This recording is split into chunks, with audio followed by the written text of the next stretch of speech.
ભાભર ખાતે સ્વદેશી મેળો નગરપાલિકા દ્વારા શોપિંગ ફેસ્ટિવલ 2026નું આયોજન કરાયું। ભાભર શહેરના ખાડિયા વિસ્તારમાં ભાભર નગરપાલિકા દ્વારા શોપિંગ ફેસ્ટિવલ 2026 અંતર્ગત સ્વદેશી મેળાનું ભવ્ય આયોજન કરવામાં આવ્યું હતું। આ મેળાનો મુખ્ય હેતુ સ્થાનિક વેપારીઓ, હસ્તકલા કલાકારો તેમજ સ્વદેશી ઉત્પાદનોને પ્રોત્સાહન આપવાનો હતો। મેળામાં મોટી સંખ્યામાં શહેરીજનો ઉમટી પડતા સમગ્ર વિસ્તારમાં ઉત્સવમય બની ગયો હતો। આ કાર્યક્રમમાં મુખ્ય મહેમાન તરીકે વાવ વિધાનસભાના ધારાસભ્ય અને ગુજરાત સરકારના મંત્રી સ્વરૂપજી ઠાકોર ઉપસ્થિત રહ્યા હતા। તેમના સાથે વાવ થરાદ જિલ્લા ભાજપ પ્રમુખ ડોક્ટર નરેશજી ઠાકોર પણ વિશેષ ઉપસ્થિત રહ્યા હતા। કાર્યક્રમમાં ભાભર શહેર ભાજપ પ્રમુખ, ભાભર નગરપાલિકા ચીફ ઓફિસર પ્રમુખ, ઉપપ્રમુખ તેમજ નગરપાલિકાના અધિકારીઓ અને સ્ટાફગણ મોટી સંખ્યામાં ઉપસ્થિત રહ્યા હતા। કાર્યક્રમની શરૂઆત મહેમાનોના હસ્તે દીપ પ્રાગટ્ય કરીને કરવામાં આવી હતી। ત્યારબાદ આયોજકો દ્વારા મહેમાનોનું ફૂલહાર અને શાલ ઓઢાડીને સ્વાગત કરવામાં આવ્યું હતું। કાર્યક્રમ દરમિયાન મહેમાનોએ સ્વદેશી ઉત્પાદનોના સ્ટોલની મુલાકાત લઈ વેપારીઓને પ્રોત્સાહન આપ્યું હતું।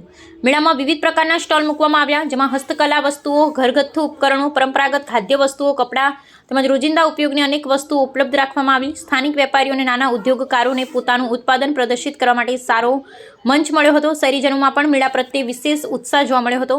મુખ્ય મહેમાનોએ પોતાના સંબોધનમાં જણાવ્યું હતું કે સ્વદેશી વસ્તુઓનો ઉપયોગ વધે તે માટે આવા મેળાઓનું આયોજન મહત્વપૂર્ણ છે।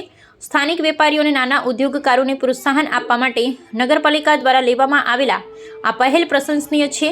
તેમણે શહેરીજનોને પણ વધુમાં વધુ સ્વદેશી વસ્તુઓ ખરીદી સ્થાનિક વેપારને મજબૂત બનાવવા અપીલ કરી હતી અને વધુમાં જણાવ્યું હતું કે શહેરના વિકાસ સાથે વેપાર અને રોજગારને પ્રોત્સાહન મળે તે માટે નગરપાલિકા સતત પ્રયત્નશીલ છે। આવી પ્રવૃત્તિઓને કારણે શહેરના વેપારીઓને નવી તક મળે છે અને શહેરના વિકાસમાં પણ સહયોગ મળે છે। આ સ્વદેશી મેળામાં મોટી સંખ્યામાં શહેરીજનો હાજર રહી વિવિધ સ્ટોલોની મુલાકાત લઈ ખરીદી કરી હતી, જેના કારણે સમગ્ર કાર્યક્રમ સફળતાપૂર્વક સંપન્ન થયો હતો। અહેવાલ ગોપાલ કે પૂજારા, ભાભર વાવ।